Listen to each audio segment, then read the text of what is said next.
time, we would like to call our meeting to order. We will be led in our invocation by Councilmember Scott and led in our pledge of allegiance by Councilmember Crosby. Due to the COVID-19 pandemic, the public is required to wear face masks and social distancing measures have been put in place. Seating is limited. Reminder, before the meeting begins, we ask that you silence your cell phone. For those of you that want to participate in the invocation and pledge of allegiance, you may stand at this time. Let us pray. Heavenly Father, we thank you for life. We thank you, dear God, for another day, another meeting, another November. We pray to Heavenly Father, as we go into our meeting, that you give us an open heart and an open mind, that we be concerned about the citizens of Lick City. Help us, dear Heavenly Father, continue to love one another. Bless the children, adults, all over Lick City area, all over the world. In your name, amen. Amen. I Pledge allegiance to the flag of the United States of America and to the republic for which it stands, one nation, under God, indivisible, with liberty and justice for all. Madam Clerk, please call the council member. Councilmember Richard Cook. Present. Mayor Pro Tem Nicole Singletary. present. Councilmember Sandra Fleming Crosby. Present. Councilmember Yamika Robinson. Present. Councilmember Wilhelmina Scott. Present. Councilmember William Aston. Present. Mayor Anderson, I find there to be a quorum present. Thank you. At this time, we need a motion to adopt the agenda as printed. Move to adopt. Second. Properly moved in second. Questions or discussion? None. All those in favor by a show of hands. Next item is the approval of minutes from Tuesday, October 12, 2021, regular city council meeting. Move to approve. Second. Properly moved in second. Any questions? If none, all those in favor by a show of hands. Next item we have are our presentations. And first we have Ms. Carla Angus and the Dramatic Coffee Beans.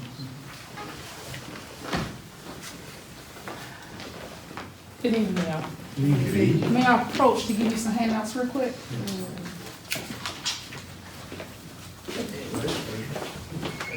Oh, wonderful.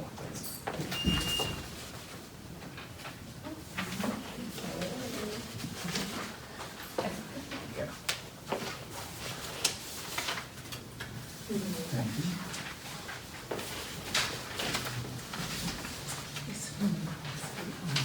you.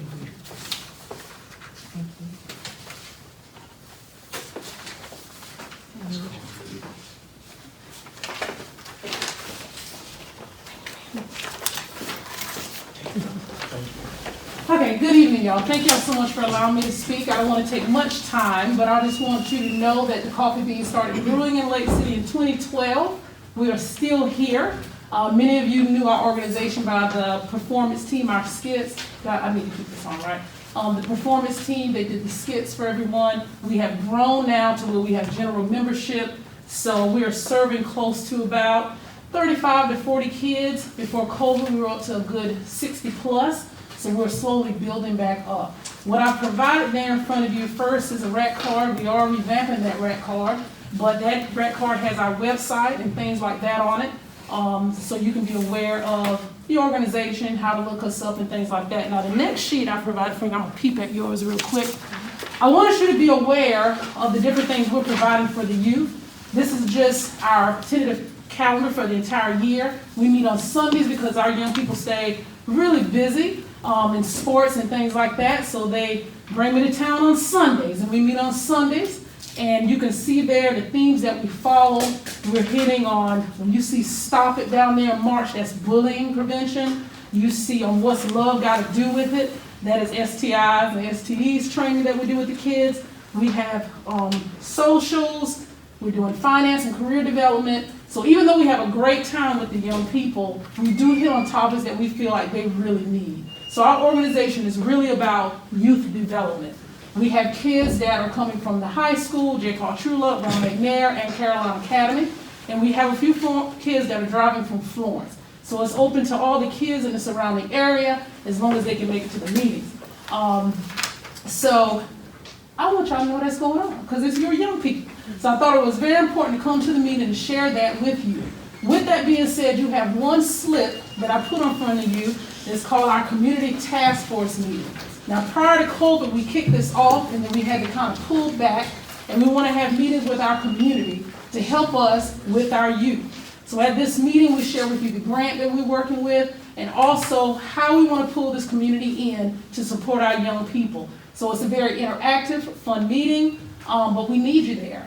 And everybody in the audience, we need you there. So this is open to the community on that day. It will be held at the Continuum. It's held about 4 times a year to the Community Task Force.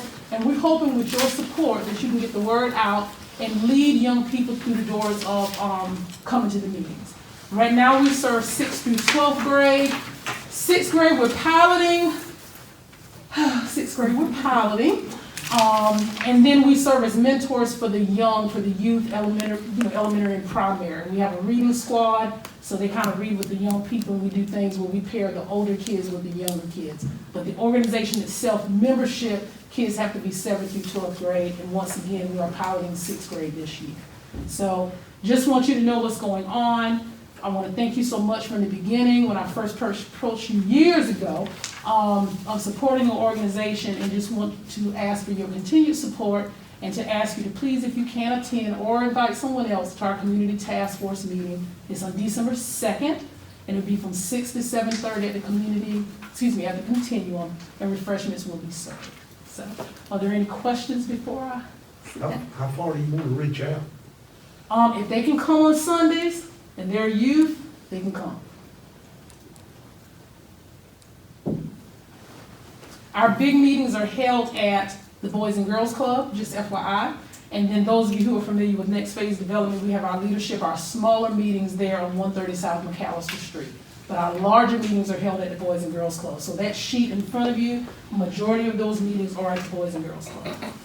And as you see, we also do parenting workshops and things like that also. So just wanted to share that information with you and hope to see you on December 2nd. Thank you guys so much. Thank you. Thank you. Okay, next we'll have Councilmember Yamika Robinson with our introduction of the new youth council program. Good evening, everyone.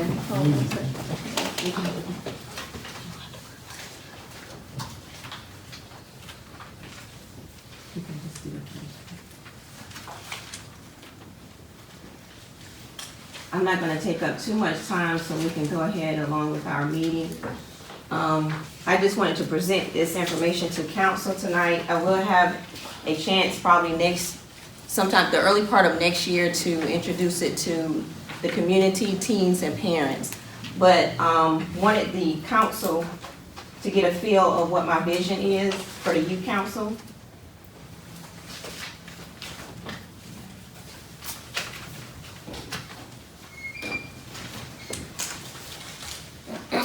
Everybody should have 2 things that I passed out. It's the application. This one is the application, which is get involved. And this one is pretty much the presentation. If you can't get it, that's fine. It's fine. Okay. So, Lake City Youth Council, or LCYC as I call it. Our youth, we have a lot of youth in the city.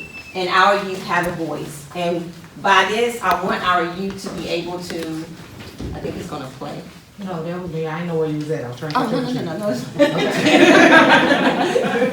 You can actually keep it there. Okay. It's fine. So, like I was saying, our youth, they need to know exactly how our local government works. They need to know who the local government officials are and what they can do for them and how they can do it. So by doing this youth council, if you can flip and see what the mission is. Lake City Youth Council, LCYC mission is to strengthen the engagement, education, community service, and leadership of our young people of Lake City. We want to try to get our young people more involved in what's going on in Lake City. Ways we plan to accomplish this mission. Education, training sessions, even if it's meaning to go to the State House, let them see what the government does and how it works. Community events, getting them involved in the different things that's going on. Being proactive in things that's going on in the community and with our local government.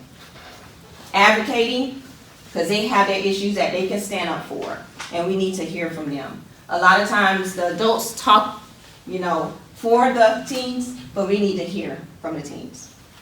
Planning, strategizing, and volunteering. So these are ways that we plan to accomplish this mission. Who can join the Lake City Youth Council? Any student that's in 10th, 11th, or 12th grade in Florence School District 3. That's who I want to target. How can they join? There's an application process, and I provided you all with the application. And it kind of extensively tell you all the things that they need to put on the application, and the parents need to read the applications as well and sign it and understand it. After the applications, after we gather all the applications, it will be an interview process after that. And then there will be a selection process. How will LCYC look? I'm hoping from 15 to 20 team members, elected officers, and appointed officers. So elected officers, they will actually go through an election. They would get elected to different positions in this council.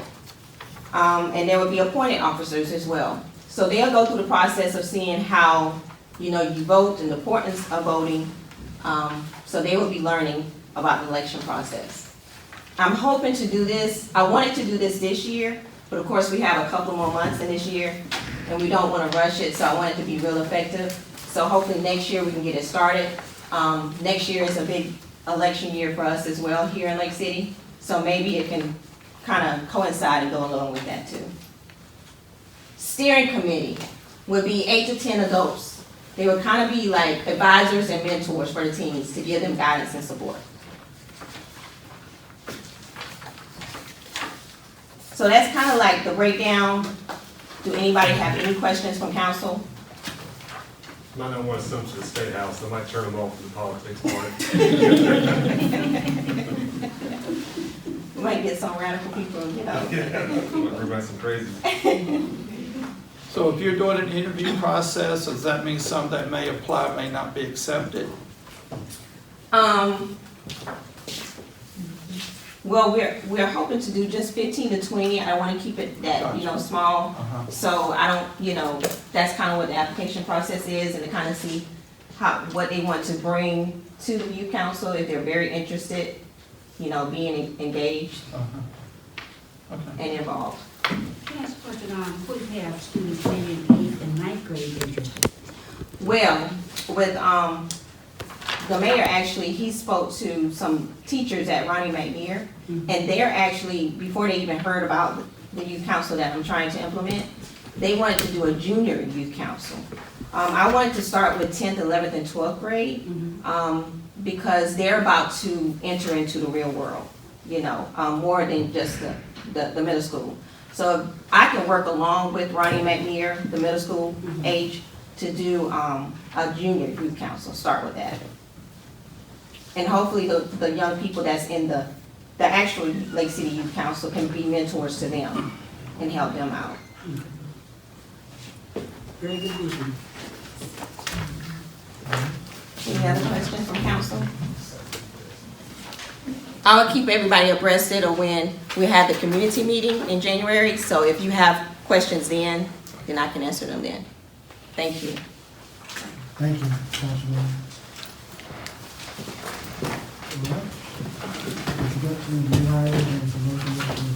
Mayor and council, we got our new hires. If y'all want to stand up, please, and step forward. Mayor and Council, we've kind of gotten away from you being introduced to those that have joined the city of Lake City. So we're trying to get everybody caught up, and this is the few that showed up this evening to introduce themselves to you and the areas of which they represent. So if you just want to drop it so they can see your face and introduce yourself and tell them when you got here and what area you're working in. All right, work in the water department. My name is Thomas Moraine. I'm sorry. It's been a long time since I stand up in front of a lot of people. So my name is Thomas Moraine. Work for Lake City. The department I work for is the water department. We're dealing with leaks and different things of nature out there in the field. Been here now really for over a year and some change. Thank God for that. And that's about it. Thank you, John. My name is Son Jupiter. I work for the water department and solid waste. I started in August, like 4 months ago. Yeah. But I'm happy here. Glad you guys have me. Mr. Jupiter comes from us from the South Carolina Department of Transportation. They were sad to see him leave, and we're glad that we got him on board. He works on both sides, and he's got a CDL, and also he works to assist in the water utility billing area. Okay, welcome. My name's Austin Bird. I work with Lake City Water Department. Been here for almost a month and a half now. I used to work for the water department in Darlington County. So when I heard about the job offering here, I thought that this is something that I did enjoy doing and I wanted to give it a shot again. And I was thankful for William and them to allow me a chance to come and work for this great city. But it's one of the best jobs I've had in my life. So. Welcome. And we're glad to have each of you here. Thank you for coming in to see us.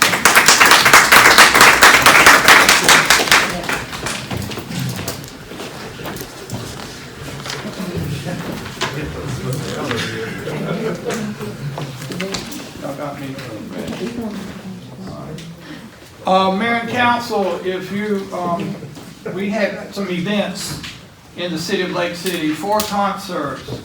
We had the Gospel on the Green, and we had several people within the city that put forth the effort to build a stage, level that stage, make sure that stage was secure and safe for all the people that were on it. And we have some of the people here this evening, if y'all want to stand up, but we've got a few pictures of showing them in action.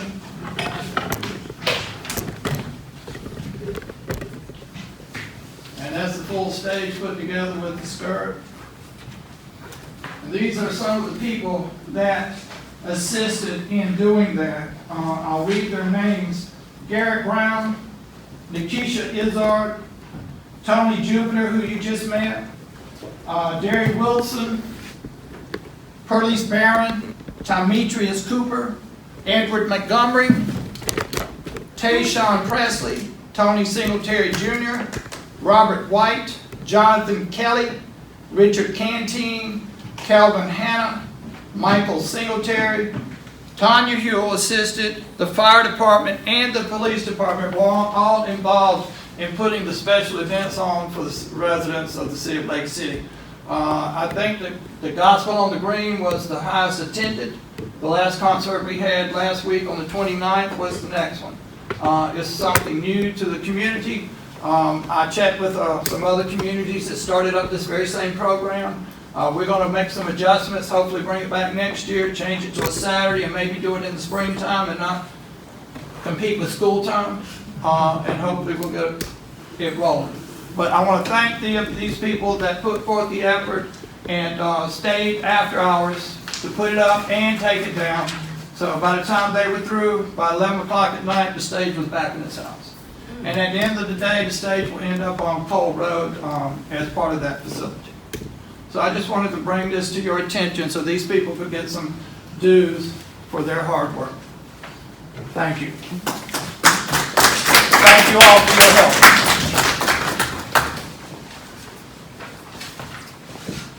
My name is Margaret Robinson, 141 Brown Street, Lake City. Mayor Lovett Anderson, council members. First of all, I would like to thank you all for such a great Halloween for the kids. I enjoyed it just as much as they did. To the city of Lake City, I would like to thank you for the concert that you put on, which I really enjoyed it. I was trying to do what my granddaughter did, but I just couldn't get the right leg. And to the policing department, I would like to thank y'all because y'all are doing a great job. And if I could ever be of any assistance, just call me. Thank you. Thank you.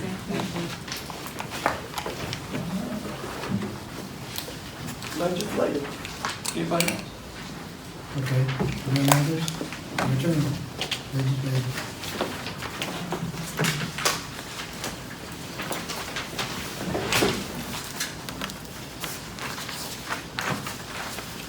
Mayor and council, I present to you for second and final reading, ordinance number 2021-569, second and final reading, an ordinance of the city of Lake City, South Carolina, restating and approving the City of Lake City Business License Act based on the model developed by the Municipal Association of South Carolina to standardize business license practices and ensure compliance with the state and federal laws and all matters related thereto. The floor is now open for a motion to approve ordinance 2021.569 for second and final reading. Move to approve. Second. Been properly moved in second. Question? No questions? All those in favor by show of hands? Next item. Mayor and council, I present to you ordinance number 2021.570, first reading. An ordinance of the City of Lake City, South Carolina, seeking the approval to prohibit concealed and/or open carry firearms at all permitted events to take place in the corporate limits, as well as any and all City of Lake City sponsored events and all matters related thereto. Okay. The floor is now open for a motion to approve ordinance 2021.570 for first reading. I make a motion to approve ordinance 2021.570, first reading. Second. Properly moved in second. Questions or discussion? Question. Will this pertain to events? City events or permitted events or any city property. Okay, but not like a blanket. Okay, I got you. Why? We don't want the item of a gun being in the presence of city and people being scared or something may happen. It also protects the city personnel or anybody at city events. Also, it's an issue that the police department may be called out more so than not when they see guns on the street. And I'll be more than happy for the chief to speak or for our attorney to speak. My question is, the state passed a law to let people have firearms and to conceal weapons. Goes back to my question, why? Well, I mean, it's good. This legislative body did pass a law that you can't carry a concealed weapon once you get trained and properly instructed on how to carry that weapon with the concealed weapon permit already in hand. The entity, as far as the city property and what we do as far as city events, it goes to the span of state property and also federal property. You cannot carry firearms concealed or otherwise on state or federal property for a civilian. Persons that are supposed to have them, like law enforcement, of course, they're all pretty much open carry. They can do that. Now, when it comes to city property and city events, like as of this would really go in the same realm of a city event, city property, because we own the event, we control the event, we control the flow and the people that's there. We have an obligation for their safety. So in order to make sure that we keep them safe, because it is a city-hosted event, if there was something that happened, active shooter, something like that, we're held liable. Because we created that scenario to where someone got hurt based on an event that we threw in the city. Is that pretty much how it goes? Yeah, and so to dovetail on that, in May of 2021 is when the governor passed the Right to Carry Act.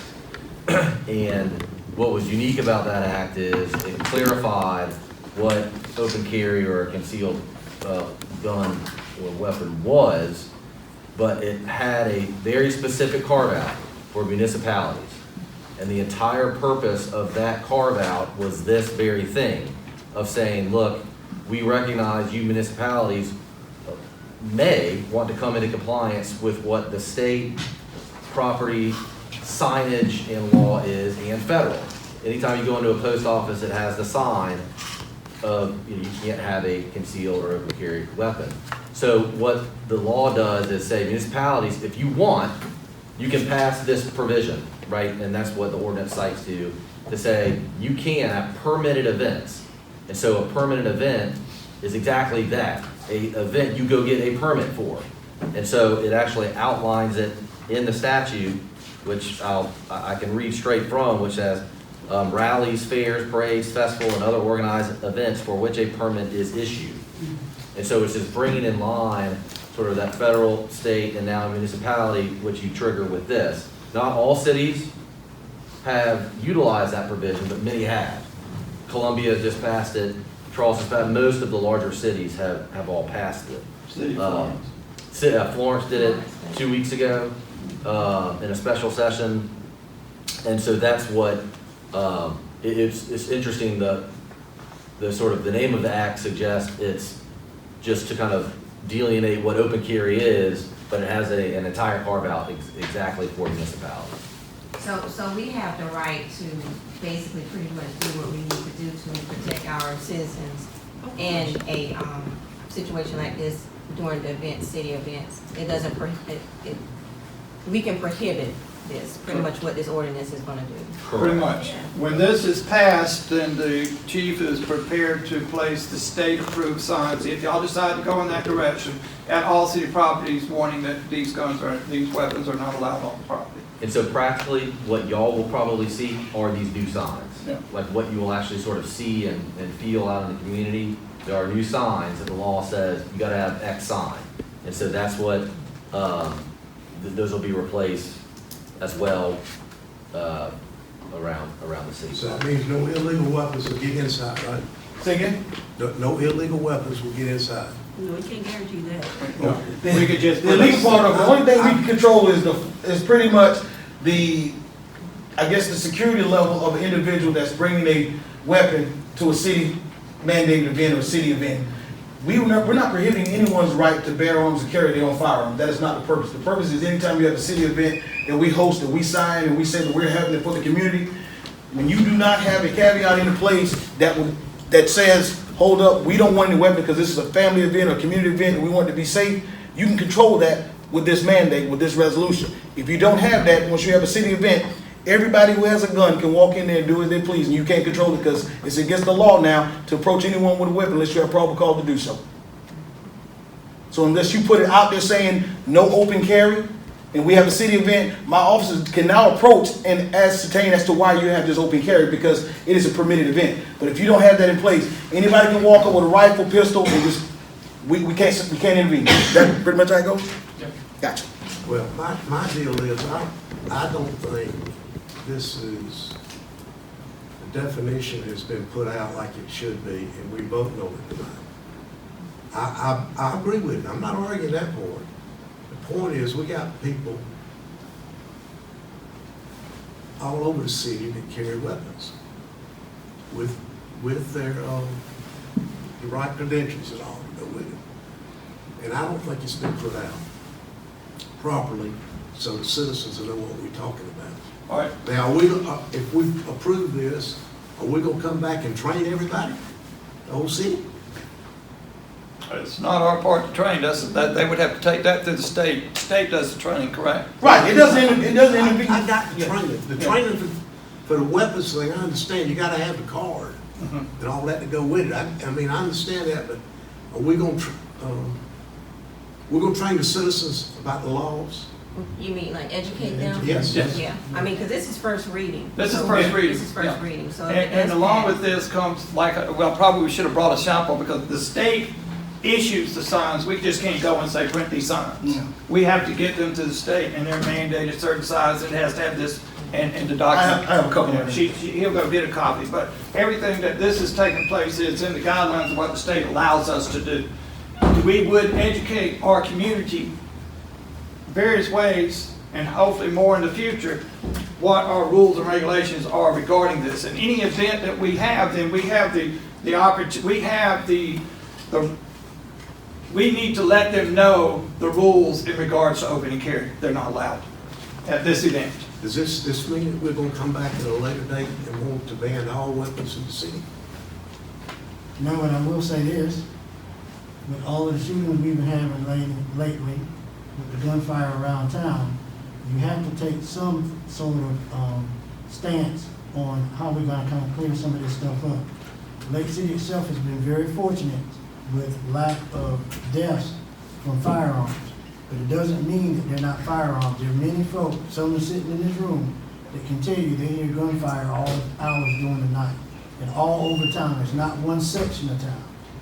So in the essence of trying to protect our citizens, it gives the police department a leg to stand on if they've got it in the wrong area and they're not going to have their paperwork clear.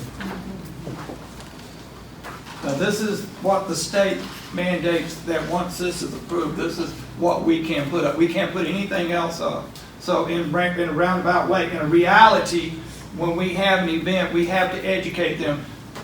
This takes precedent. So yes, we would educate, and it would be part of the documentation that we put out for anything that we do from where this is passed. No open and carry allowed, no weapons allowed.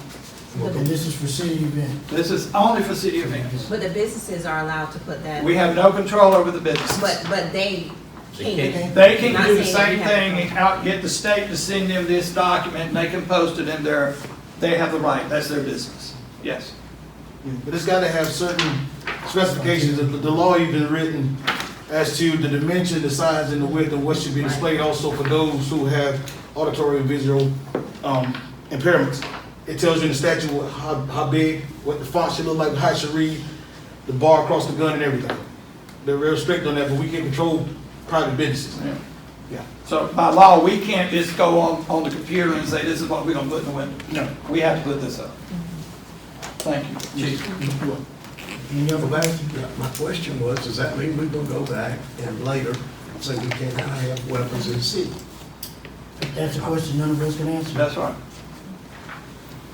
I mean, I couldn't answer that right off the top of my head. It would depend on how bad it got out there. I mean, at the moment, I believe every person should be able to protect themselves. But I don't believe in making an environment conducive for people to carry firearms when alcohol and other things are out there where somebody can get light fingers with a weapon and shoot somebody. And that's what we have the police department for city events, city properties, and we need them as 911 come. And with them, that's what they're here for, to protect the community and the city.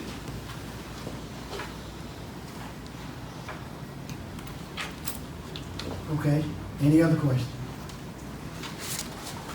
If none, all those in favor, by show of hands? All those opposed? Okay, next item. Mayor and council, I present to you ordinance number 2021.571 for the first reading. An ordinance for the city of Lake City, South Carolina, seeking the approval for the grant submission of the South Carolina Land and Conservation Grant from the previous ordinance that was approved March 10, 2020, number 2020-360, and all matters related thereto. Land Conservation Grant in the amount of for a 50/50 grant, $201,700 grant from federal shares and $201,700 city match.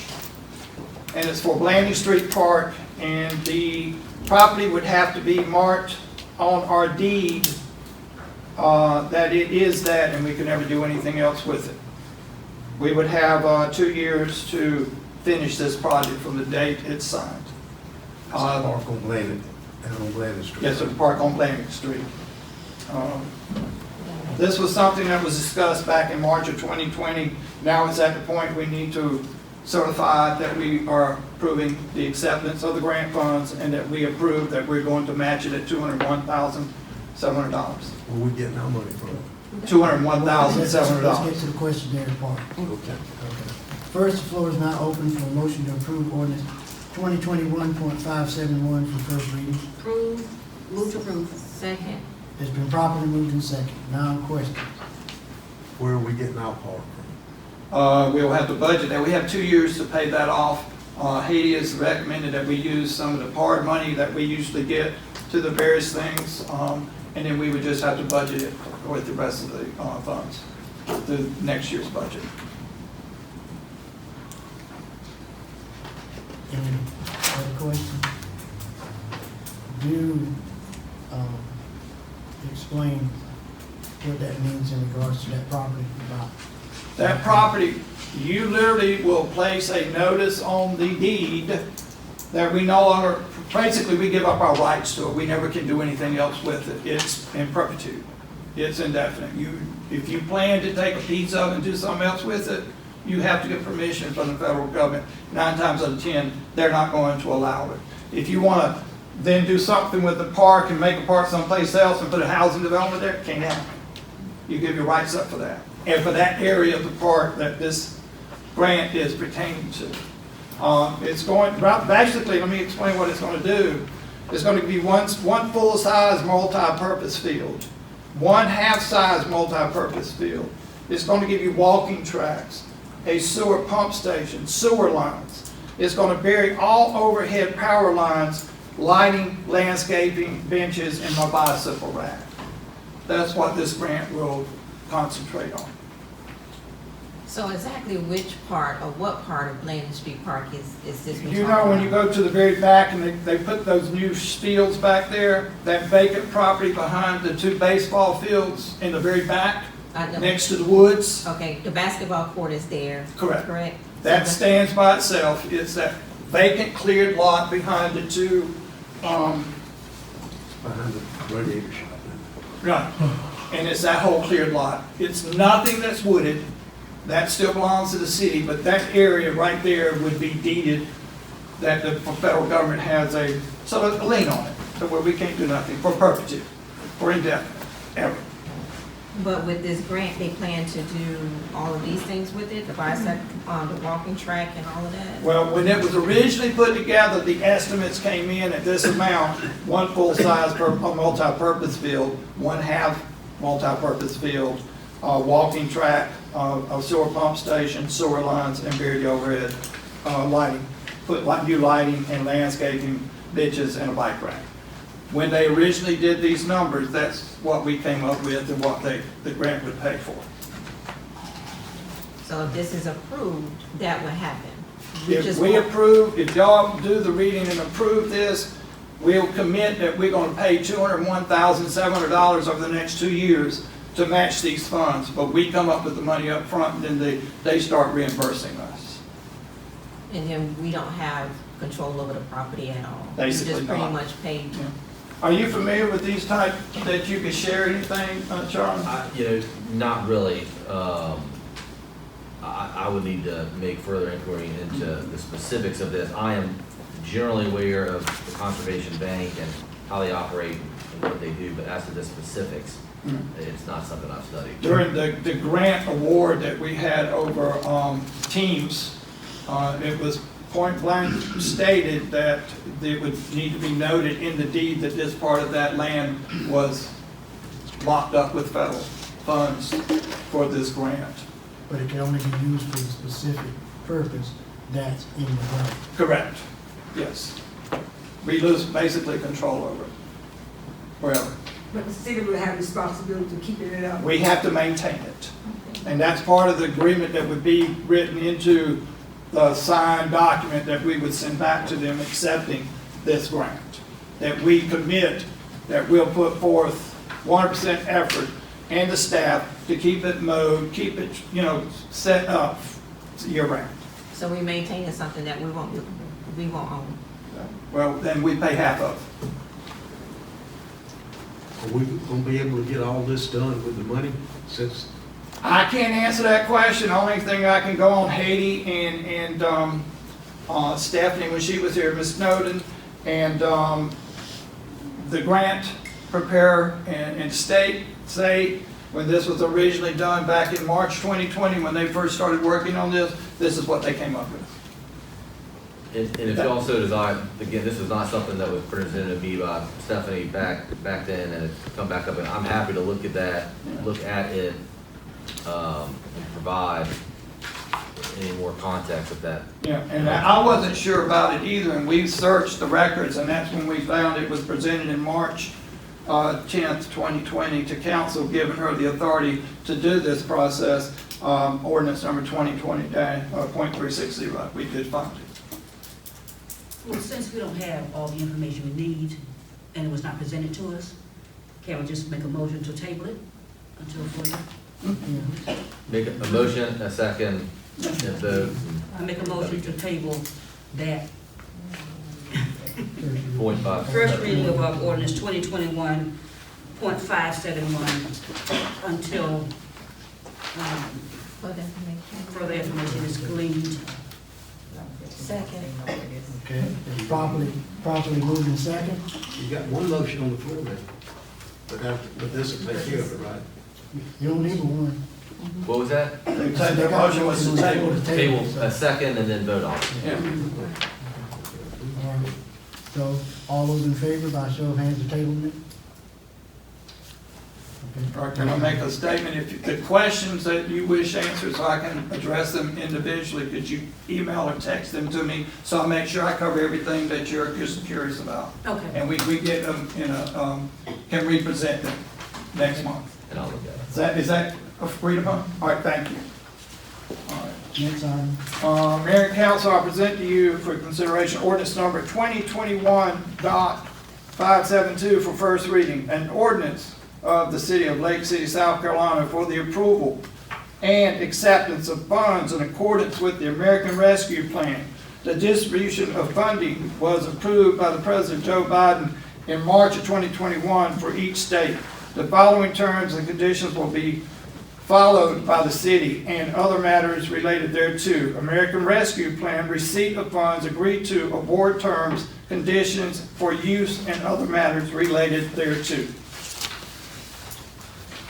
Okay, the floor is now open for a motion to approve ordinance 2021.572 for first reading. Make a motion to approve ordinance number 2021.572 for first reading. Second. Been properly moved in second. Questions? You're asking for a motion for approval of acceptance of funds. Do we know how much?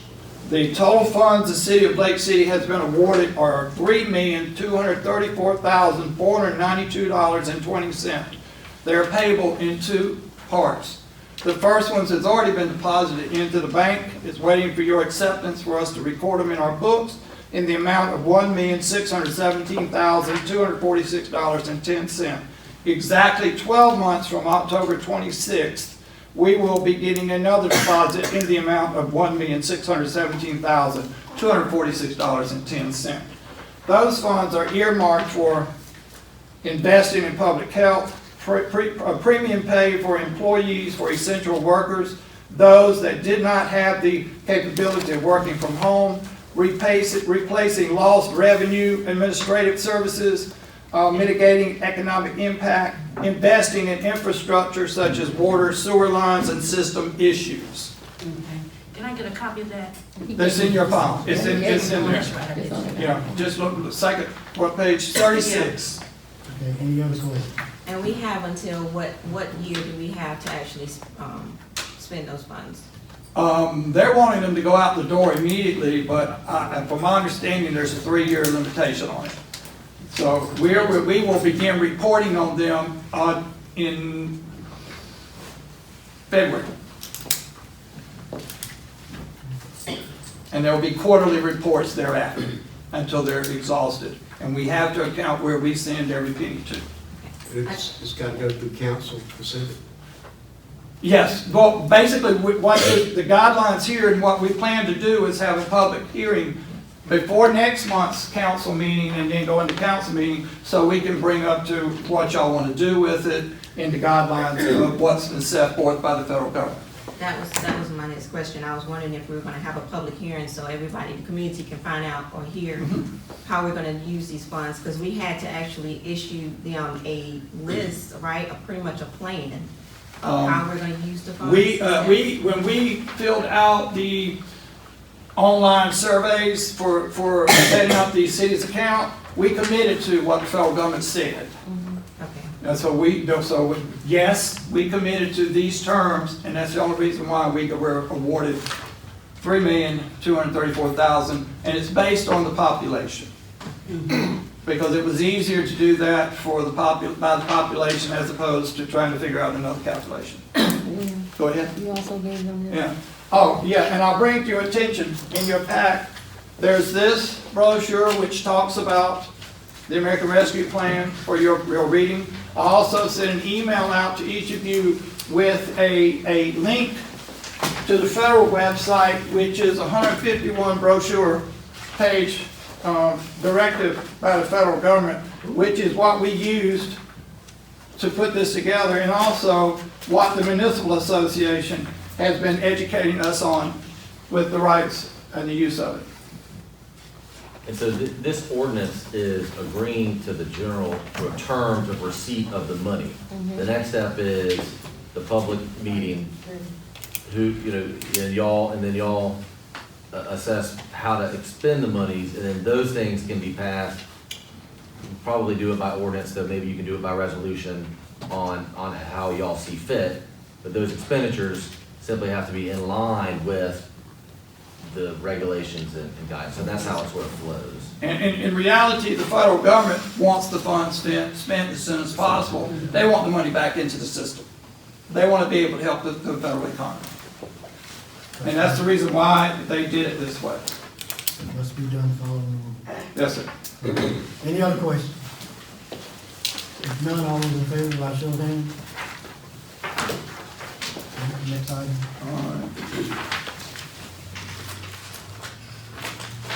All right, Mayor and Council, I present to you for your consideration ordinance number 2021.573 for first reading. An ordinance for the city of Lake City, South Carolina to approve the acceptance of the donation from Miss Felicia B. McElveen, the current owner of real property, to the city of Lake City at tax map 80011-01-010 on South Church Street, adjacent to the property of the city checkerboard water tank, tax map 80011-01-008, and all matters related thereto. Go ahead, I'm sorry. This is the property that we brought up in a discussion a couple of months ago, along with the property across the street where y'all didn't want to mess with that one, but this one, since it was in front of the city's water tank, we would accept it. So now we're going through the formality to move forward and get it on our books. Okay.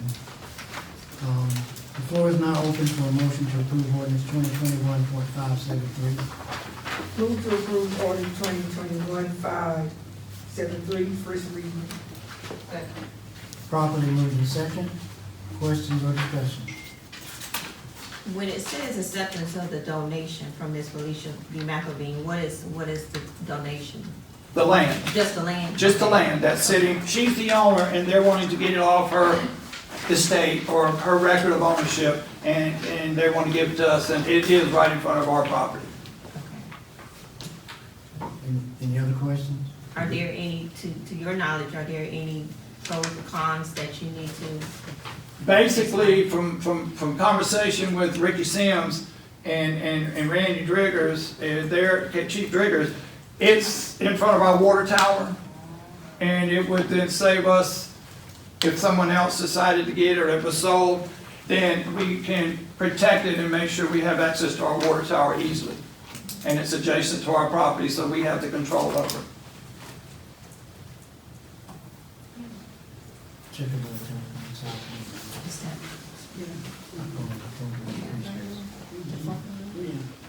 Okay, if no other questions, all those in favor by show of hands? Next item.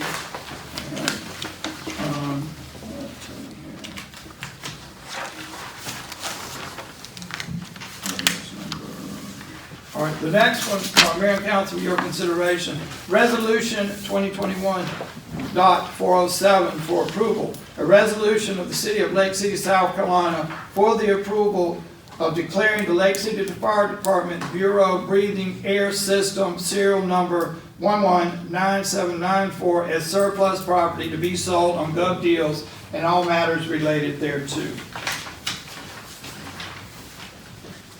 And page 39 through 44 are these items that they're wishing to sell on Gov Deals. These resolutions are the same resolutions? 407 and 408 are two different pieces of city property. Equipment, different equipment, different equipment. Different equipment, yes. Different equipment, yes, sir. 407 and 408, two different pieces of city property. All right, so we need to do those individually. and Yes, stand sir. corrected.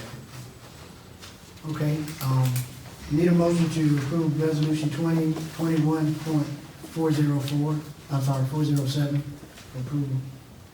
Make a motion to approve resolution 2021.407. Second. Properly moved in second. Questions? None. All those in favor by show of hands. Next item. All right, Madam Council, the next item is resolution number 2021.408 for your approval.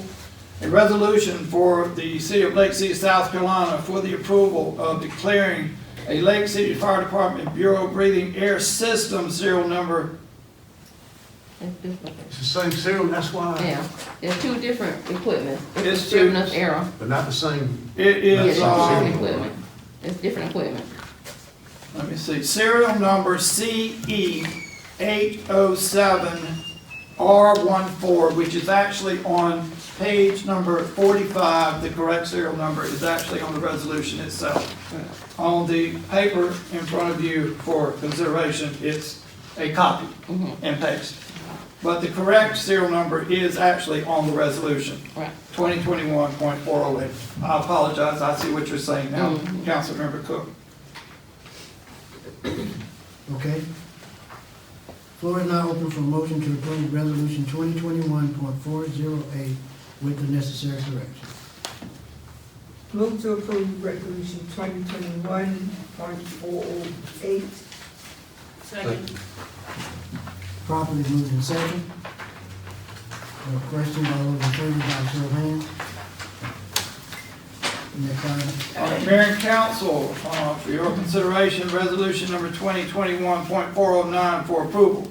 A resolution for the City of Lake City, South Carolina for the acceptance of terms and distribution of funds according to the American Rescue Plan and all matters related thereto. American Rescue Plan premium paid for the city essential workers for the City of Lake City, not to exceed $310,000.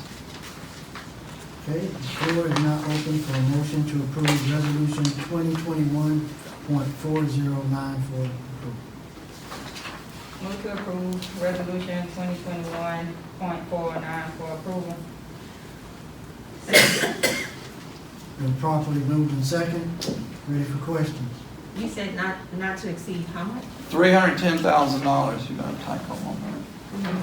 It says it's $310,000. Oh, not 30. Yeah, not to exceed $310,000. We'll make that correction on the documentation. What's the difference in the 310 and the 1.6? They get two times. I'm sorry. So, what's the difference in this 310,000 and the 1.6 we're gonna get two times? The 1.6 million, this 310 is part of that 1.6 million, and it's earmarked by the federal government for premium pay for essential workers who did not have the opportunity of working from home and do not work from home. So this is part of that money in retrospect as the federal government has set forth in their guidelines. Do you know how many employees that might be? Every full-time employee we have that was on the books as of October 26 when these funds were allocated to the City of Lake City. Because they're involved, we're still in COVID, and they're still fighting it, and they're still servicing our community. Do you know the number? I think it's around 88, yes. And we're also addressing the part-time employees. Okay. And this is also in conjunction with in the same arena in the same rate that our communities around us are doing and have been approved and are participating in. Any other questions? Okay.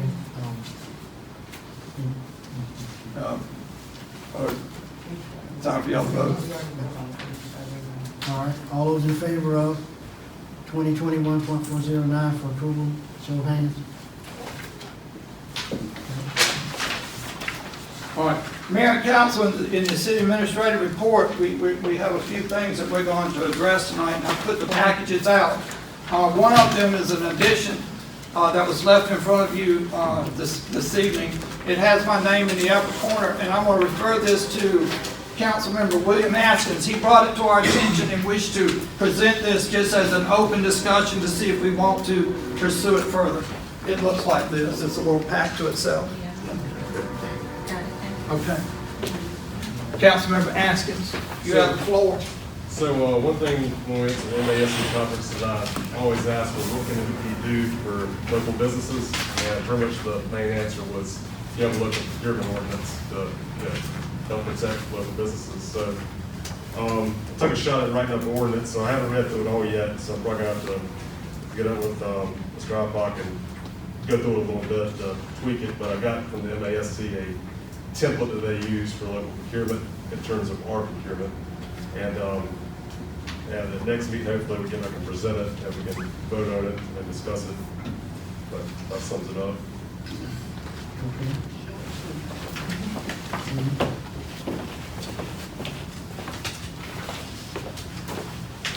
So did y'all have any questions, comments?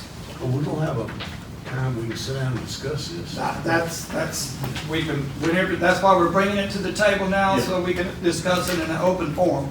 This gives you the information that Councilmember Askins brought to me.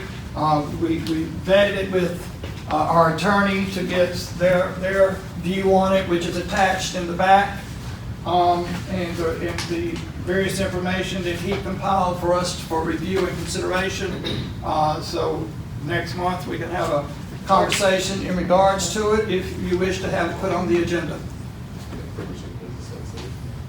We can have a work session. We will have one. Yeah, we'll have one for the ARPA money anyway, won't we? So schedule a work session for it? Okay, we'll do that. All right, the next thing that we're going to talk about are, you have in your pack, right here, looks like this, top part to sludge. We're going to give you an update on where we stand on some of the items that we've committed to. All right. As we talked about and you had approved in a previous meeting, the sludge removal, the price of that was going up every year. I will say that our 20-yard containers have arrived. They're on our property.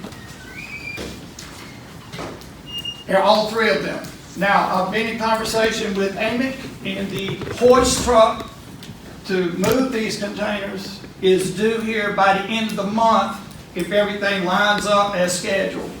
And they have no more lack in production, and if staff to finish the truck. So hopefully by the first of the year we can give notice and we'll be in the sludge business and start reducing that bill. And as we stated before, there's millions of dollars that we can save over a period of time. Pay for this and also put money in the bank by taking care of our own. And with what we're doing out at the wastewater treatment plant, we're going to need this. How many containers did we get? We ordered 3. Yes, that was what was approved, and in the hoist truck. So everything's lining up. It's taking a little bit longer. This takes a certain type of steel to build these 20-yard containers, and it wasn't available. And when they became available, we were the first one on the list. We were in the waiting room for it. Just like the hoist truck, we were the first one on the list, and when the production line started moving, our truck was the first one in line. So that's where we are with this sludge removal program that we went into, that y'all agreed to. The next one is the wastewater treatment plant, and as we can tell, the address needs to be changed on this, and we've asked the the contractor to change it, because it is not, that street doesn't exist, and it needs to be accurate. Yeah, so they're gonna make that change. But anyway, we have activity going on at the wastewater treatment plant. That's a $10.5 million upgrade, of which we already signed a construction loan that y'all agreed to, 4.9 plus million. That's already been, we've already started drawing money off of that. Our first draw was $330,000. That's already in our bank, but they've got a lot of activity going on out there, as you can see. So we're progressing with that as well. The next item that we're going to talk about will be the hospital. Can I ask a question? Go ahead. When's the expectancy date for the upgrade to be finished? Do you happen to know? They're thinking that within 12 to 14 months, that should be up and running. They have mobilization, and they have everything. They're already starting to set up and do pre-construction work out there now. So everything's been awarded. The contract has been executed, so it's in their hands. And I think it's a 12 to 14 months. Isn't that a true statement, Mayor? So now, for clarification, you talking hospital now? Or No, we're talking the wastewater treatment plant. So hopefully by next year, this will be completed, up and running. Also, just to let you know, I've been in conversation, our electric bills out at the wastewater treatment plant are going up higher, higher, and higher. So the engineers and Brian Brown are investigating how solar energy would help us reduce that dependency on the power company and bring our bills down out there by putting a solar plant to operate our wastewater treatment plant. So we're looking into that to see if it would be beneficial for the city to get grants to put that out there to operate our wastewater treatment plant. Would it be part of these upgrades? No, ma'am, that would be another project altogether, but then in a roundabout way, they're telling me pretty much not 85% of our dependency on electricity out there down. We would always want to have electric also for the generators in case something happened. That would be a backup. We would never do away with it. We would just reduce that almost $100,000 a year bill down. And every time they do a rate increase, we get hit with it. And we use a lot of power out there. We have 2 meters that run out there constantly. So any other questions? All right, the next one we're going to talk about is the hospital. If y'all haven't been out to the hospital, they're progressing. This is the road that leads to our little area in the back left corner of the hospital property. And on the 29th of this month, we will be having a pre-construction meeting, and they're hoping that they will do mobilization in December and order equipment and supplies and start January to erecting the elevator tower, the sewer pumps, and start installing the water lines and the sewer lines. I do know the hospital has made a request that we move as expeditiously as possible with the water lines because they're ready to start testing the pressure in their hospital. Because they've already got a good bit of the steel up out there now. I mean, it's off the ground. Now, another thing we want to talk about this evening is the water Building Administration Department, and y'all committed to years ago, back in 2016, and passed the ordinance to commit $2.5 million in the automated meter reading program, which they started that in March of 2017. That was put in place, but then when that took place and all the meters were in the ground, there was really no communication with our existing system and the new system. So the system wasn't being utilized.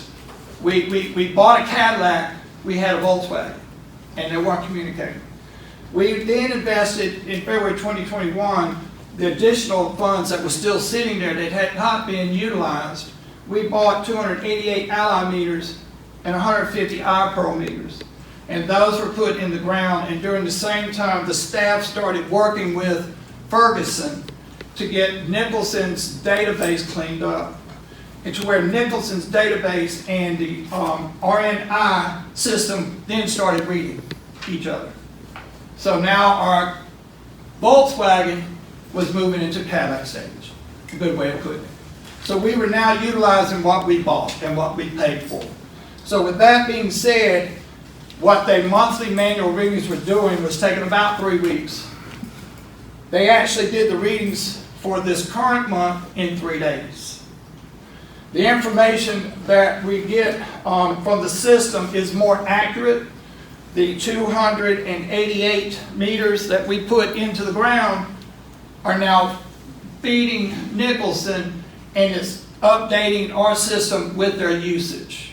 We're not having to go read it and put it in the system. It's being put straight into Nicholson.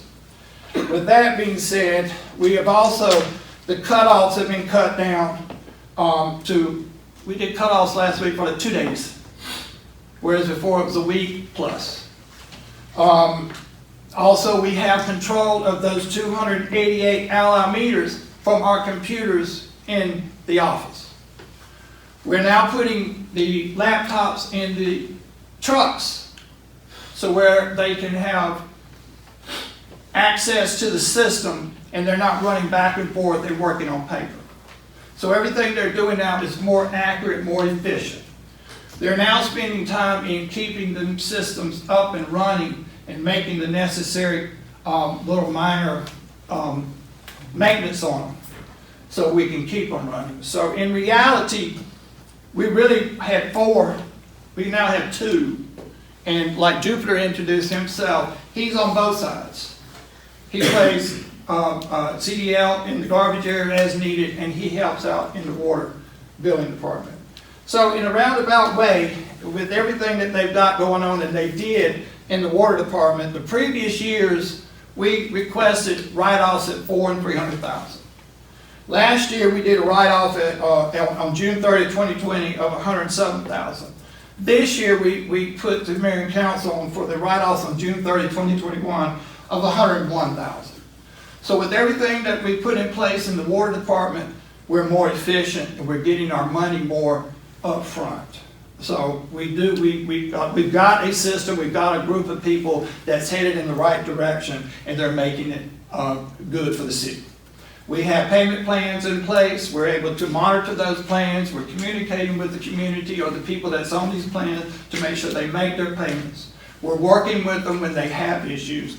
And we also have the Coins of Care program.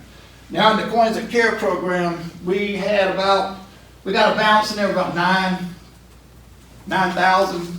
We issued considerations for payment of about 48 from July to September. So we're utilizing that. Now also, I put in your pack these. The PD Community Action Partnership as this federal money that they have to disperse. And the people can apply for these services every month to pay the water bill. All they have to do is reach out to PD, fill out their application, and they'll send us the money. So I wanted to share that we do have outlets for people that are having difficulty paying their bills, and we are referring them to it. So this protects the city's assets, and anywhere we can, within the guidelines of the program, we do refer them to these various programs. Is this until the funding run out? That's until the funding runs out. So this And that's a started federal October- program. This started October 1st, so It said it started October 1st, but they put us on hold because they didn't have anyone in staff to manage the program. So it really took place probably the last week of October when we started we didn't want to give them the cards and they couldn't do anything. Right. So we started passing them out and letting everybody know about it in the past week or so. So we did that at the end of October. okay. So now they have that utilization, and I do know those that are on payment plans and are having difficulty making we've referred them already to this organization to see if they can get some additional help. And that's an update that I wanted to give you for what we've accomplished and what we're still doing here at the City of Lake City, because you don't get to see this on a daily basis. And I just wanted to give you a rundown on that. Any questions? What area are these new meters meters installed pretty much in what The area? new meters, to be truthful, went in the mobile home parks. The one on Ray Street, because our people, literally, when they went out there in the evenings, they had to have an escort. Now they have control in-house, they don't have to go out there. Now, I will say, already 3 of them had destroyed the meters out there, and they've been hit with that cost. Because if that's about $750 worth of equipment we have in the ground for that type meter. And it is in a box, it is locked, it is secured. And they busted into it to try to get the services cut back on. It can't happen because it's controlled through a computer. The valve is shut automatically. Are these gonna be installed citywide? What's going to happen is we have the iPearls that's in various places which are also being read automatically, but we don't have control here. But everything going forward, we will be utilizing these new meter types. Like London Point, we've already got 16 meters set aside earmarked for London Point. So now we can start getting more efficient and investing our money where it's doing the best. So instead of going back to the old way, and we already have this in place, and we're already paying the annual maintenance on the system that you have to pay on any system you own, we're just going to continue down that road. Okay, well, what happens if the person who's busted into the meter, who's tampering with it, what happens if they do not pay? Let's say this, we've already brought two to court for destroying city property. One of them cutting into the line and taking the opportunity of defacing the water and deteriorating our water supply. So that word has gotten out, so we've not had a problem with people putting them on a payment plan to make the payment. We're not harsh, we let them know, you busted it, you tore it up, we're gonna charge you for it, but yet we're gonna put you on a payment plan to help get the water cut back on. Because that gave them the opportunity. There was a lot of accounts out there that weren't on our system. So they were stealing. That's when we approached them. We said, we know you don't have a water account. We now have the capability of, monitoring that. So we're giving you the opportunity to come in and apply for an account.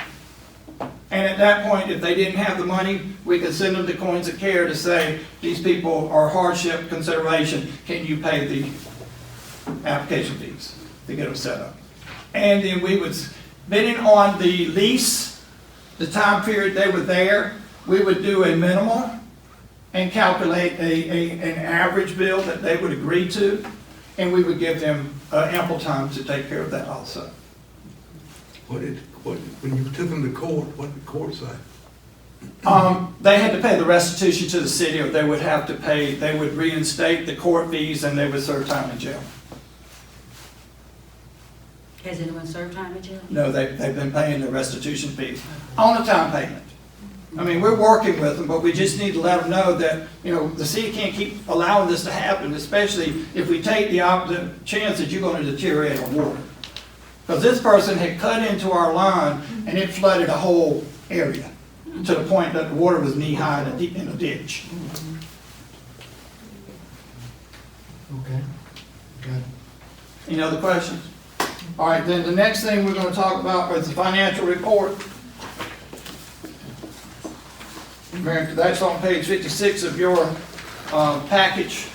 Mayor and Council, General Fund, our revenues for year-to-date actual for the period ending October 31st, 2021 have come in at $2.265 million. That's 30% of our budget.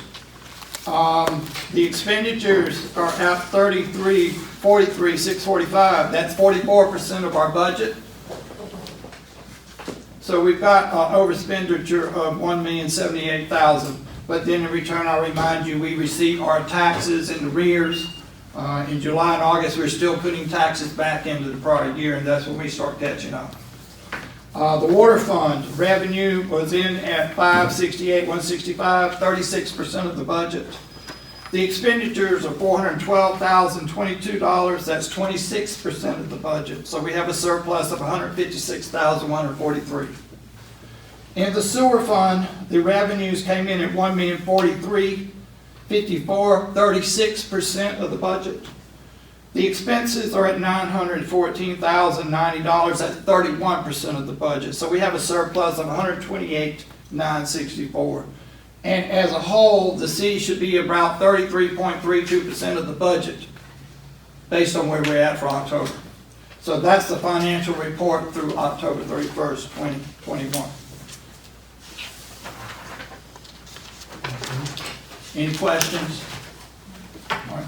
Mayor and council, I present to you the bill list dated November 9th, 2021, items 1 through 6 for your consideration for payment. All right, the floor is now open for a motion to approve bills, items 1 through 6. Move to approve bill for November the 9th, 1 through 6. Properly moved in second. Questions? You just played the number 5. Number 5, Haynesworth, Sinclair, and Boyd. This amount, the bulk of this amount is regarding to the legal fees that were associated with the $4.99 million loan that we approved to accept for the construction of the wastewater treatment plant.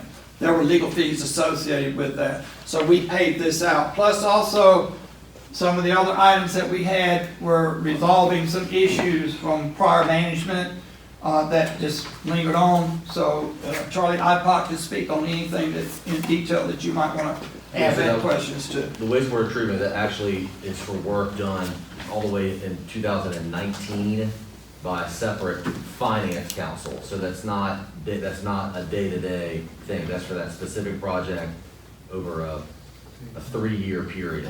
But that's a one-time, it's a flat fee that they charge.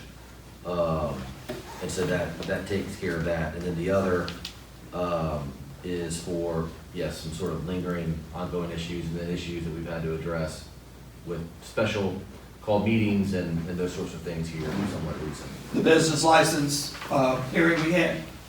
Yeah.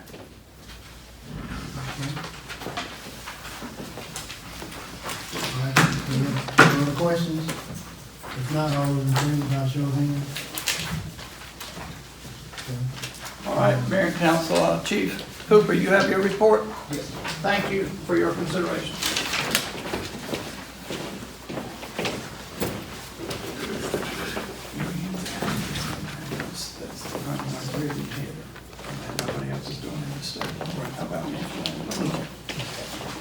Good evening, Mayor and Council.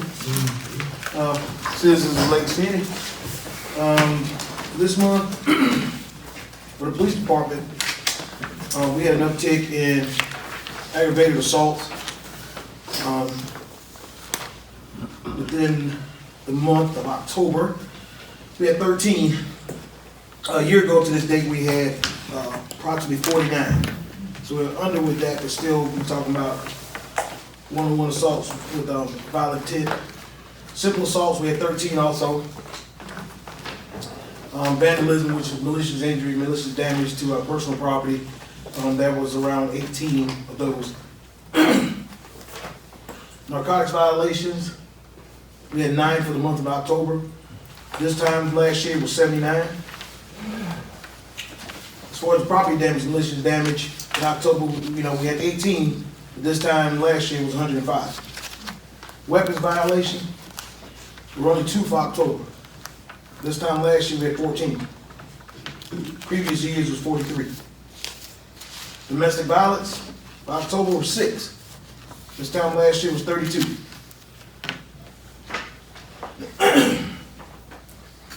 Vehicle license violation, there were 55 traffic stops conducted within the month of October. 13 were for vehicle license violation and 8 were for simple possession of marijuana. Thank you. Yes, ma'am. I'm just reading the highlight. And I think a couple times, a couple of council members asked me about, I guess, the demographics of what we were doing as far as arrests. For the month of October, adults, male, we had 11. Females, there were 4 for October. Juveniles, there were none detained for the month of juvenile, for the month of October for juveniles. So the total count for that month last month rather, were 11 males, 5 females. The one that came in was for a narcotics violation. And for some reason, it calculates it separate. So there were 5 total female and 11 male. Now looking at, excuse me, the ratio of what we have as far as arrests and also the race breakdown of arrests for October. For the month of October, males, we had 4 white males. Females, there were 5 white females. And they're stating white on here, but we like to use the term Caucasian, so we're on here it states white, and I want to make sure you guys understand it, and I'll make sure I give her so she can enter this in how it kicks out these numbers. So far this year, there were 45 Caucasian males and 25 Caucasian females that were arrested. African American, and on the form itself it says black. So we're talking about African Americans.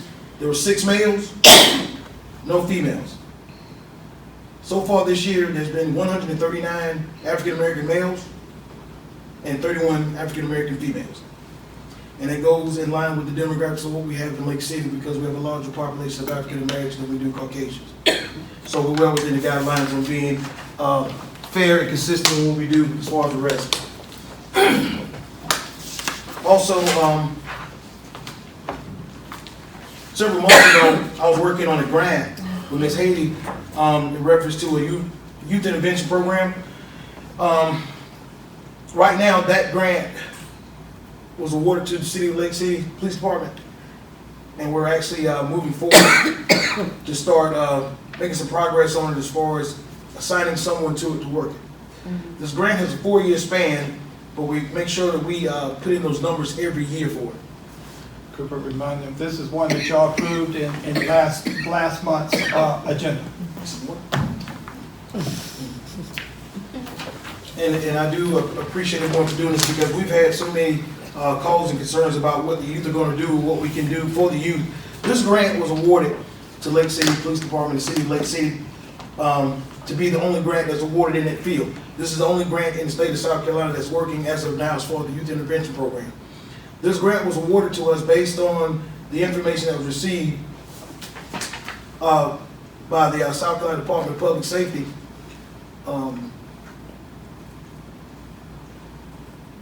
The information that we provided to secure this grant based on the Lake City Youth Intervention Program, it hit all facets of what we're trying to do, is trying to keep the kids, it's not so much out of trouble, but keep them educated, same thing as being an advocate, mentoring, leadership, the whole 9. And it goes to being a part of the Police Athletic League, the school resource program, Girl Scout, Boy Scouts, Boys and Girls Club. We partner up in the grant. We're going to partner up with DJJ and also with Family Court and any youth advocacy programs. It is one of these programs that it embraces the kids in their community and their environment. And we educate every child. There's no age limit. So we're starting with the schools. We're going to hit every school, and every month we're going to have a program that we sit down and we talk with the kids. Everything from bullying to drugs, guns, the whole 9. Now, the school resource, sorry, not the school resource, with the Police Explorer program, we're going to start bringing in kids to where we can have a dialogue with them. Now, I don't know if how many of you remember the Police Explorer program that we had years ago. But anyway, the kids would come in on a Saturday and they would meet with police and we would actually talk and have dialogue for like a couple hours. And what it is, it entails them being like a junior officer. And we were very successful with that program over the years because we had individuals that actually left the Explorer program and went on to better things in law enforcement, college, from state troopers to a couple that actually had a appointment to Secret Service. So it kept them well rounded, kept them grounded, and it put in what they were missing at home, either that big girl or that big brother partnership. So we were very excited about that. Like I said, this is something that we're going to be working on, and we're going to be focused on, laser focused on it, because it encompasses all our youth. We're not going to leave any program out. We're going to invite everyone. Now, we can't make anyone participate, but we're going to encourage them to bring their kids out to different venues. Now, the way the grant was written, the way I submitted it, it was done on a template that it focused on what the schools have in place, and at the same time, it focused on their age and demographics.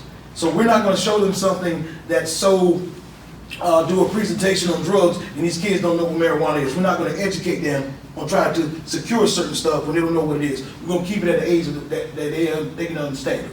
We're giving them handouts and all this good stuff. So we're excited about it. We really are, because we've never had this program, and securing that grant, and like the young lady said with the Office of Public Safety, this is the only program that they have actually awarded, and they're hoping that this program, if it's successful, it will be a model program for all the municipalities.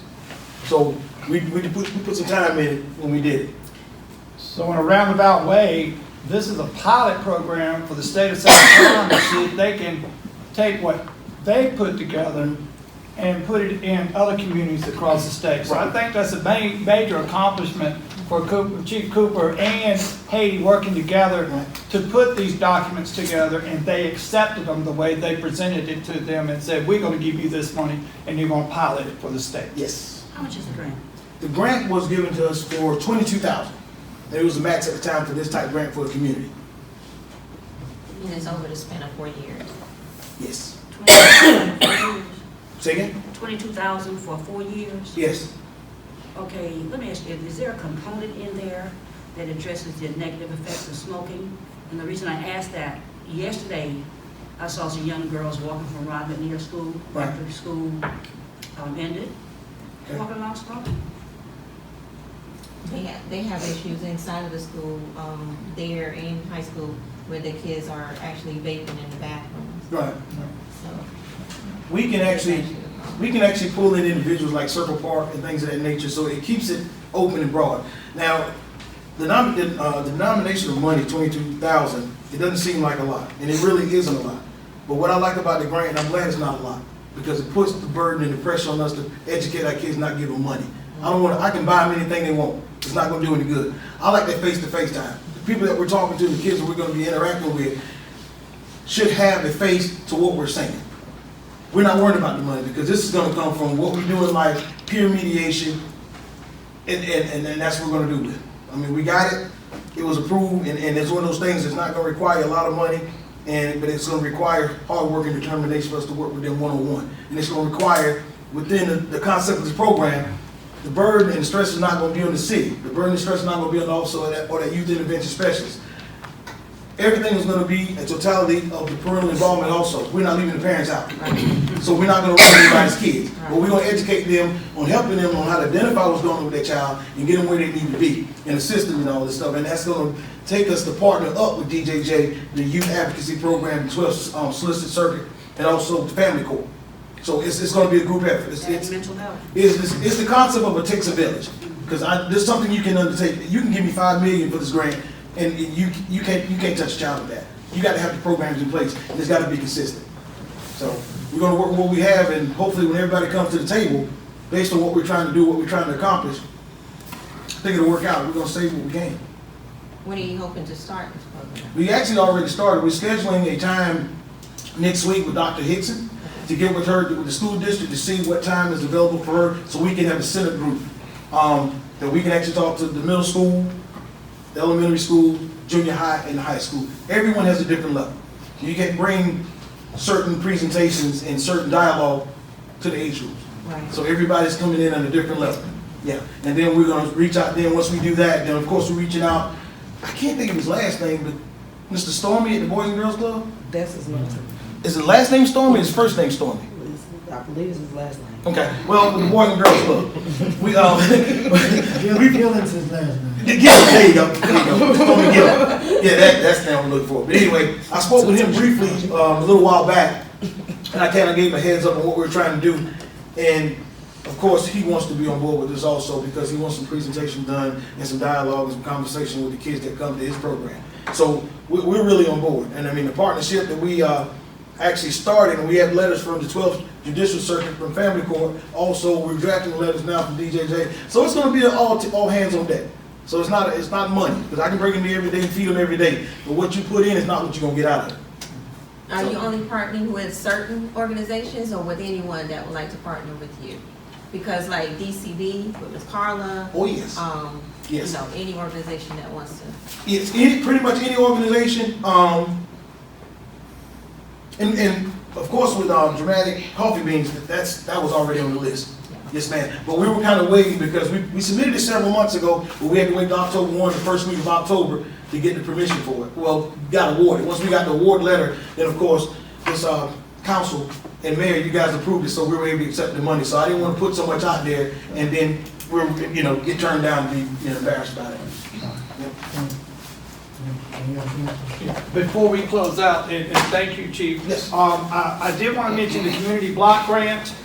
We had to go back and certify that all the housing was vacant as of a certain date, and we had to adjust for 2 addresses. So all that has been compiled and sent back over for consideration. We're hoping by the end of December, we'll get a final consensus if we're going to be awarded the grant. So now it's in their hands, and we're at their mercy of their awarding the grant. We've done all our due diligence. We've submitted everything that they've asked. We've also went back and double checked and resubmitted back to them some address changes. So we've done everything. And in regards to the staffing, our staff is doing everything to assist the community.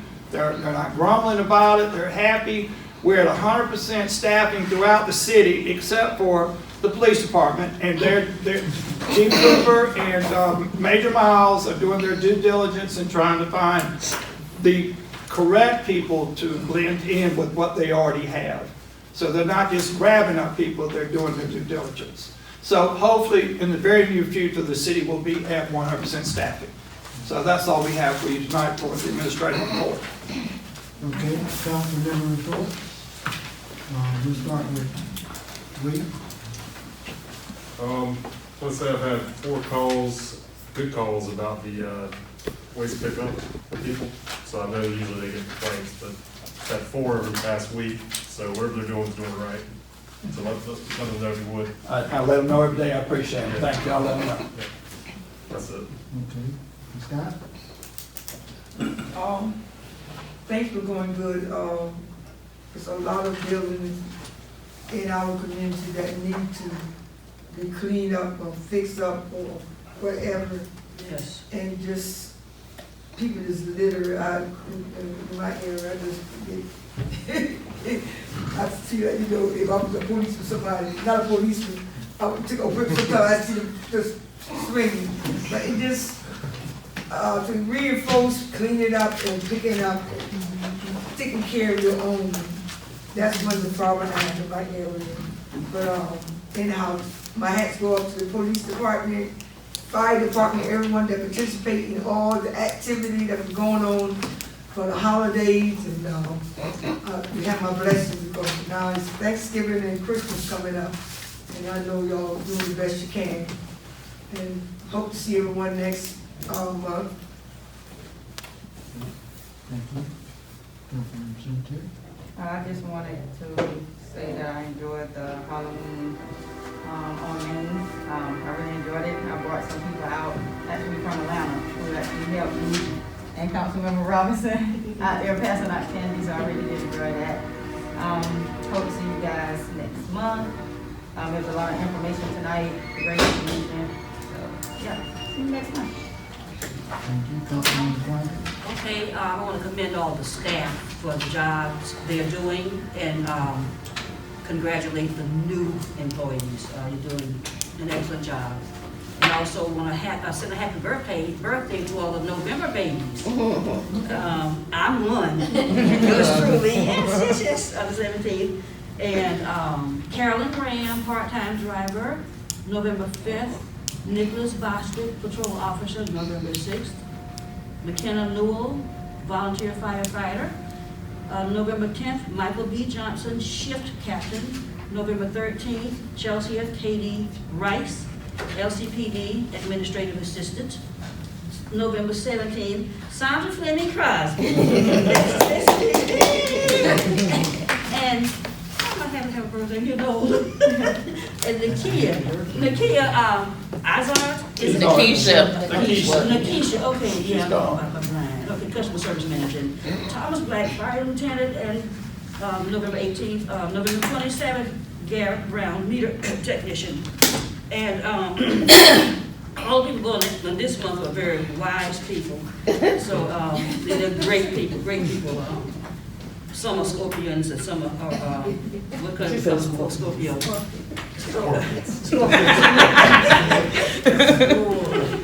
And have a happy Thanksgiving. Oh, no, wait a minute, there was something else too. Down, going south on Ron McNair Boulevard, right by the bus station, make that right turn on Moore Street. That street in there is horrible, to say the least. When Potholes? you're going south, you turn right by, Potholes? Moore Street. But you're talking about potholes? Yes. Okay. Potholes.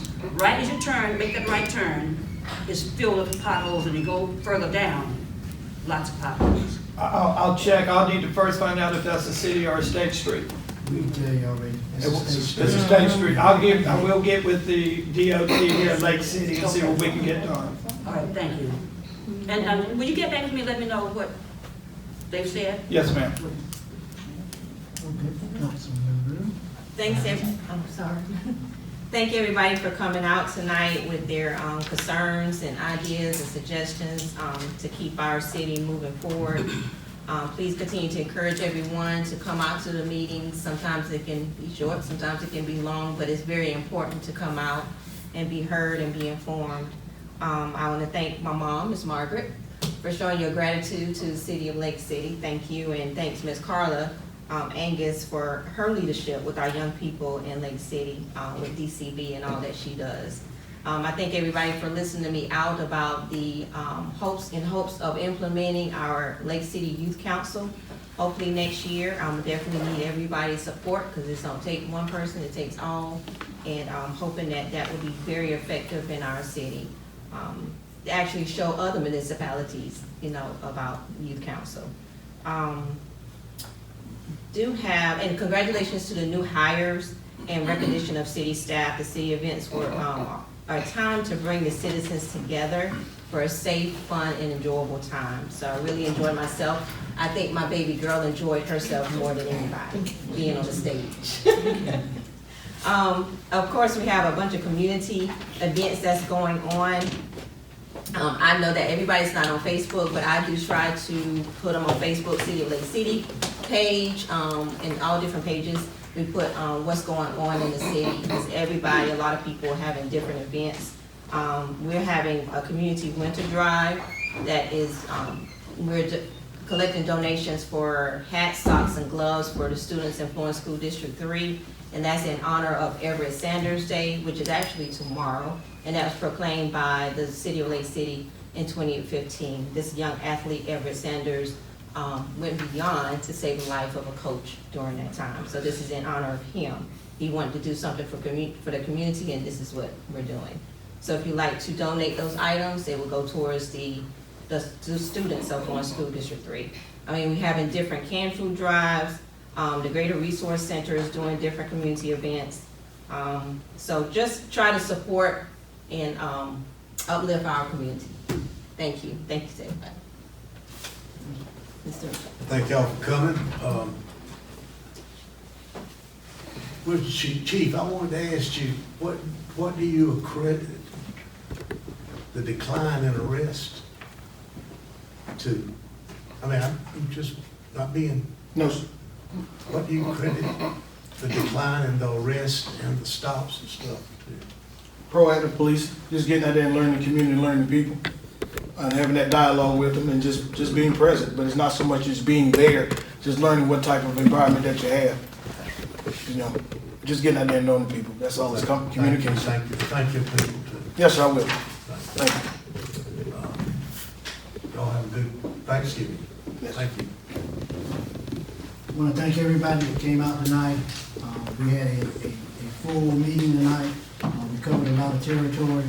A lot of information was given, and I'm glad that a lot of folks were here to actually get a chance to really see it firsthand.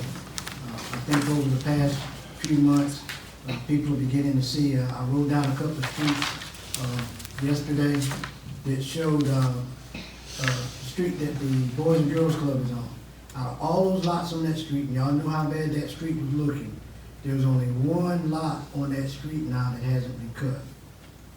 As you start to ride through town, you can give Amy and Greg a lot of credit. They have been going around and they have been writing the letters and touching bases with these folks personally. In the Veteran Quarter area, on Scott Street, Floyd, you can see where there's a lot of movement there. On a lot of the other variety of streets that we have in town, you can tell that Amy and those have been going by and talking with the neighborhood. And it's beginning to make a big difference because the litter, in some places, is being picked up. In other places, we just got folk that are foot traffic that they just gonna drop it regardless of. So one thing I want us to kind of put in our minds is that we need to put trash cans on the street. And not the ones where you pull the tops off of them, it's the ones where only our sanitation guys can get into them to empty them. But I think that might help too, because, you know, back during my days when we were growing up, you throw it in the barrel, they were burn it anyway. But it's a little bit different than that now. But we just want to make sure, on Thursday, we will be having a program pertaining to our veterans. It'll be right there to my right, up by the administration building. And won't be a long ceremony, but it's just a ceremony to let the folk from Lake City know that we appreciate our veterans, the ones that lost their lives and the ones that are still here to carry the legacy on.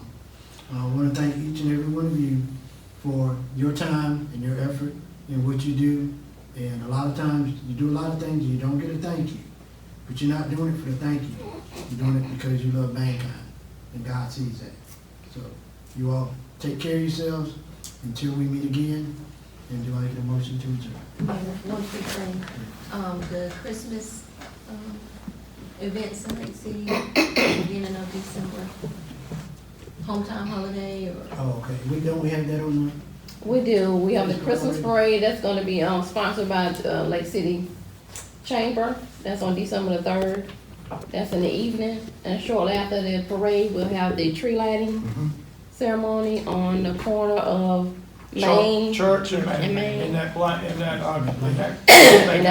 that leads to kick off to the hometown holidays. And we'll know more after tomorrow at 3:30 because I've invited Shady and Mary Kelly and our staff to meet together to discuss everything that's going on in the city for the holidays so we can all know and share it on Facebook, the city website, and we can participate and share in it as well. I know usually they come and present something ahead of time at the council meetings, but that's why I was just wondering. I know it's at the beginning of December for our next meeting.